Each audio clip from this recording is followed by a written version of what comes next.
a ONU News em Nova York, a ONU News em português. Tenho um grande prazer de receber aqui nos seus estúdios, mais uma vez, o ministro dos Negócios Estrangeiros de Portugal, Augusto Santos Silva, que vai nos falar sobre a participação do seu país na Assembleia Geral. Ministro, bem-vindo à ONU News em português. Muito obrigado, o prazer é meu. Que mensagem que Portugal trouxe para essa Assembleia, a primeira de um secretário-geral lusófono nas Nações Unidas? A mensagem geral é a nossa aposta e o nosso compromisso com o multilateralismo e, portanto, com todo o sistema das Nações Unidas. Mais especificamente, o Primeiro-Ministro chamou a atenção para dois pontos que distinguem a participação portuguesa nas Nações Unidas. Um é o nosso contributo para as operações de paz, designadamente aquelas que ajudam à estabilização de vários países e regiões da África. E a segunda mensagem é o nosso protagonismo em alguns dos objetivos da Agenda do Desenvolvimento Sustentável, designadamente aqueles relacionados com o clima e os oceanos. E uma notícia importante para Portugal também, porque o país pode, em 2018, abrigar esse grande encontro internacional sobre os oceanos.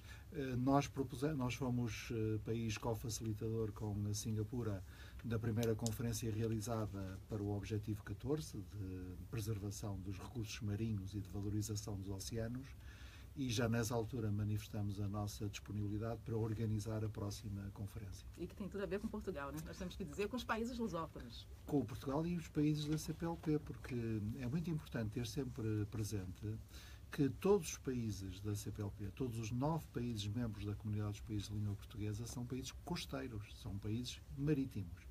E eu devo dizer que não me lembro de outra organização que tenha esta característica. Agora, o primeiro-ministro também falou sobre a questão da violência, de conflitos, de refugiados. Portugal estaria aberto para abrigar ainda mais refugiados? Sim, nós temos, pelo sistema de cotas da União Europeia, temos a obrigação de receber até 5.000, números redondos, refugiados relocalizados. Portanto, refugiados que são relocalizados a partir da Grécia e de Itália para outros países. Neste momento já acolhemos cerca de 1.500, somos aliás o quarto ou o quinto país da União Europeia que mais refugiados acolhe neste processo de relocalização, mas já nos propusemos duplicar a nossa cota. E também temos proposto bilateralmente a países como a Alemanha programas de cooperação bilateral para o acolhimento de refugiados em Portugal, porque, no nosso ponto de vista, a questão dos refugiados é, em primeiro lugar, uma questão de direito humanitário.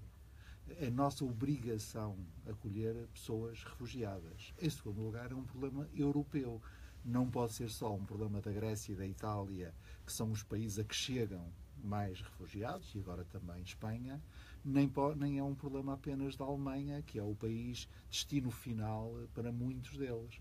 É uma questão que diz respeito a todos. Portugal tem uma boa tradição de integração de estrangeiros. Nós próprios somos um país de emigrantes e, por isso, temos condições, do ponto de vista de apoio social, para receber mais refugiados. Mas quando o senhor diz duplicar, se essa cota é de 5.000 a chegar a 10.000? Exatamente. E, nesse momento, os senhores receberam 1.500, o país recebeu. Ou seja, então, duplicando essa cota, ainda existe um espaço para 8.500 refugiados? Sim.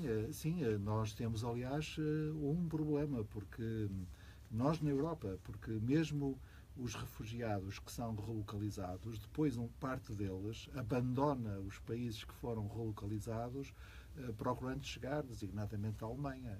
Portanto, a resposta europeia é a única que permite acolher com condições de qualidade mínima e também com condições de repartição justa dos encargos entre todos os europeus, os refugiados. E, ministro, eu sei que não é o seu país, mas por que esse interesse pela Alemanha? Está claro isso na União Europeia? Porque é até uma língua difícil de aprender também, né? Eu acho que é por várias razões. Em primeiro lugar, a Alemanha é um país modelar do ponto de vista do acolhimento de refugiados e de migrantes em geral. Em segundo lugar, porque a Alemanha ainda é a grande locomotiva económica da Europa. E em terceiro lugar, porque, como no caso dos migrantes, também no caso dos refugiados, quando nós procuramos perceber, encontrar as razões pelas quais eles tomam decisões, reparamos que a principal razão é o agrupamento familiar. As pessoas procuram ir para perto de onde estão já seus parentes, ou seus conterrâneos, seus patrícios, ou seus compatriotas.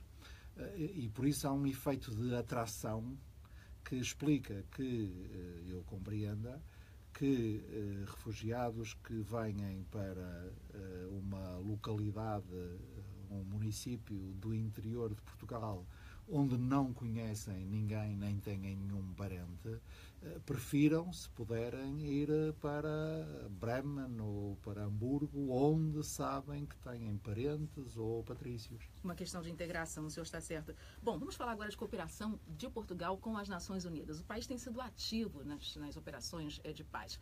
Portugal pretende ampliar essa cooperação? Sim, nós... Nos últimos anos, por causa da crise financeira que vivemos, fomos obrigados, entre outras coisas, a reduzir a nossa contribuição para operações de paz e de estabilização. E agora estamos a reforçá-las de novo. E nessa lógica de reforço, a nossa prioridade número 1 tem sido para as Nações Unidas. Porque quando nós olhamos para a nossa contribuição para, como se diz, a produção líquida de segurança, nós, por causa da nossa inserção geopolítica, trabalhamos sempre em 3 tabuleiros complementares. O tabuleiro das Nações Unidas, o tabuleiro da União Europeia e o tabuleiro na NATO. E é muito importante para nós contribuirmos nestes 3 planos. Portanto, nós hoje participamos em missões que são das Nações Unidas, como disse, designadamente em África. Participamos em missões que são da União Europeia, também em África, mas na Europa e no Médio Oriente, e participamos também em missões NATO. E em nível de ampliação, já haveria uma área específica onde essa ampliação ocorreria? O Conselho Superior de Defesa Nacional, que é o órgão no Estado português que decide, já decidiu, aliás, ontem mesmo, que para o ano de 2018 as áreas de reforço serão a Ásia Central. Nós vamos reforçar a nossa presença na missão internacional no Afeganistão e também na Europa. Bom, falando agora também de operações de paz e conflitos políticos, nós lembramos da Guiné-Bissau. Ontem, o primeiro-ministro do país, Umaru Sissoko Embaló, conversou com a ONU News com exclusividade após seu discurso e disse que Guiné-Bissau está prestes a resolver. Ele acha que dessa crise política deve ser resolvida muito brevemente e pelos próprios guineenses, ele disse. Agora, o que Portugal tem feito com os demais países de língua portuguesa, organizações regionais, para ajudar no fim desse impasse, ministro? Portugal não tem outro interesse que não a estabilidade da Guiné-Bissau. E porquê é que tem esse interesse? Por 2 razões. Em primeiro lugar, porque nós somos um país amigo da Guiné-Bissau e, em segundo lugar, porque a Guiné-Bissau é um Estado importante numa zona, o Golfo da Guiné, que, do ponto de vista da segurança internacional, é crítica. Basta pensar que, no nosso caso, metade da energia que nós importamos chega até nós atravessando o Golfo da Guiné.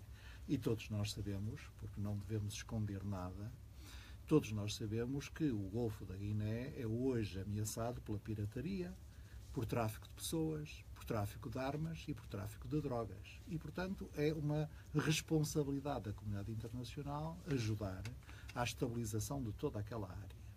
Agora, eu estou de 100% de acordo com o Primeiro-Ministro da Guiné-Bissau quando ele diz que quem tem que resolver o problema da Guiné-Bissau são os guineenses. Nós apenas podemos ajudar, seja na formação da comunidade internacional, o chamado Grupo P5, seja no âmbito da comunidade dos países de língua portuguesa. Para nós as coisas são claras, porque há um acordo assinado em Conakry entre as partes. E, portanto, esse acordo deve ser cumprido. Ministro dos Negócios Estrangeiros de Portugal, Augusto Santos Silva, doutor Augusto Santos Silva, que conversa conosco aqui ao vivo na ONU News em português. Vamos falar agora de um tema do qual todos nós gostamos e também o nosso público também preza muito, que é a língua portuguesa. O ministro Antônio Costa, em seu discurso, disse que os países da CPLP estão empenhados em fazer da língua portuguesa uma língua oficial em organizações internacionais, incluindo as Nações Unidas. Nós sabemos que, em termos de Nações Unidas, essa é uma decisão que cabe aos Estados-membros. Mas essa se tornou uma estratégia da CPLP, uma estratégia determinada? Sim, em primeiro lugar, nós temos que olhar para os números e as projeções.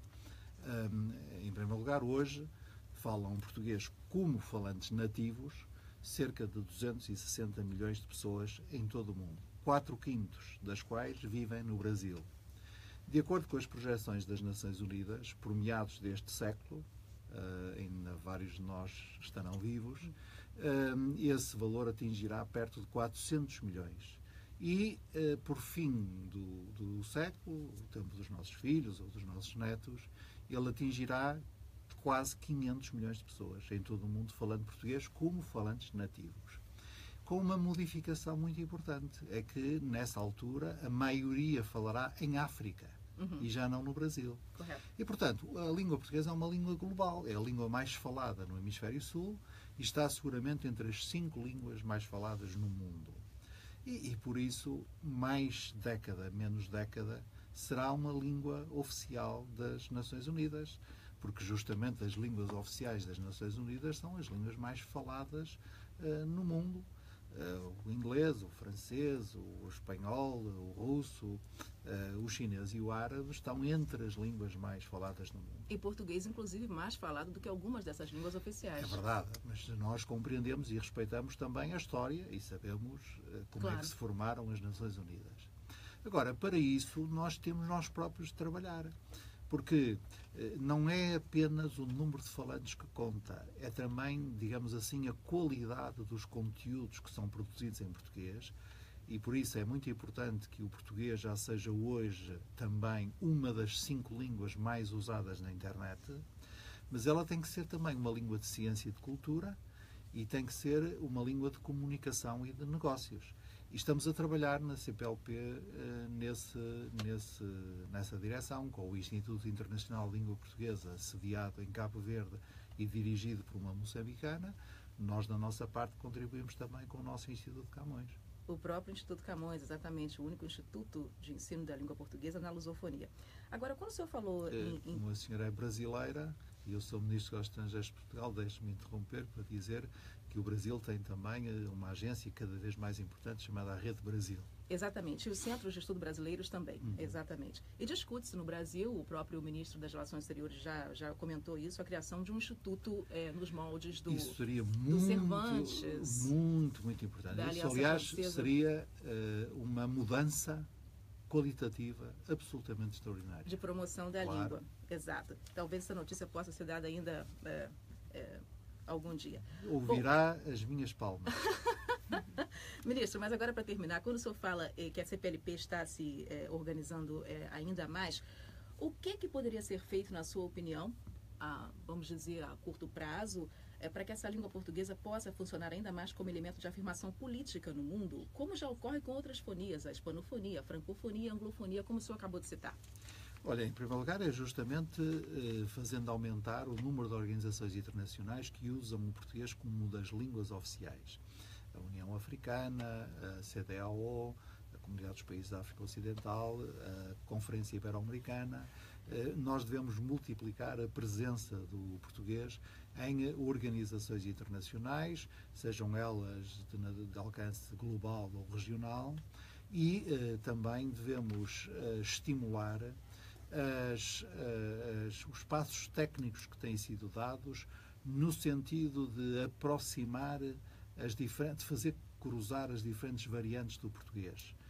O Instituto Internacional de Língua Portuguesa em Cabo Verde tem um trabalho muito meritório nisso, do ponto de vista, por exemplo, de harmonização das terminologias técnicas e científicas. Vocabulários.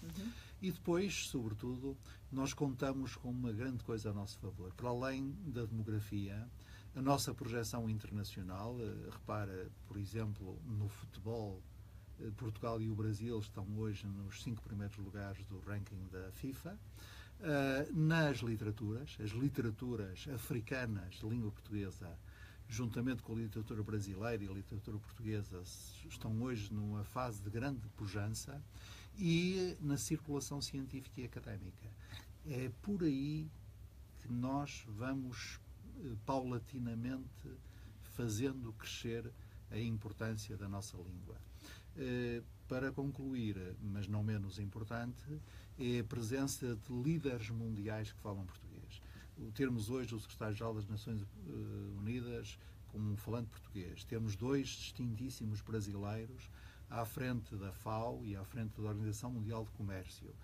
Termos, por exemplo, aqui nas Nações Unidas, o painel sobre as operações de paz, liderado por outro grande falante de português, o Prémio Nobel da Paz, Ramos Horta, de a presença dos líderes angolanos e moçambicanos na cena política africana ser cada vez mais visível.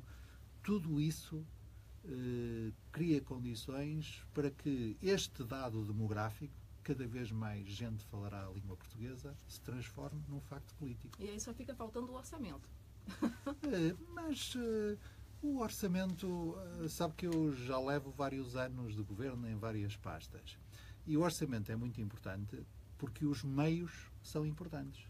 Mas se você não sabe para que é que quer os meios, pode ter todos os meios do mundo. Nunca conseguirá chegar ao seu fim porque não sabe qual é o seu fim.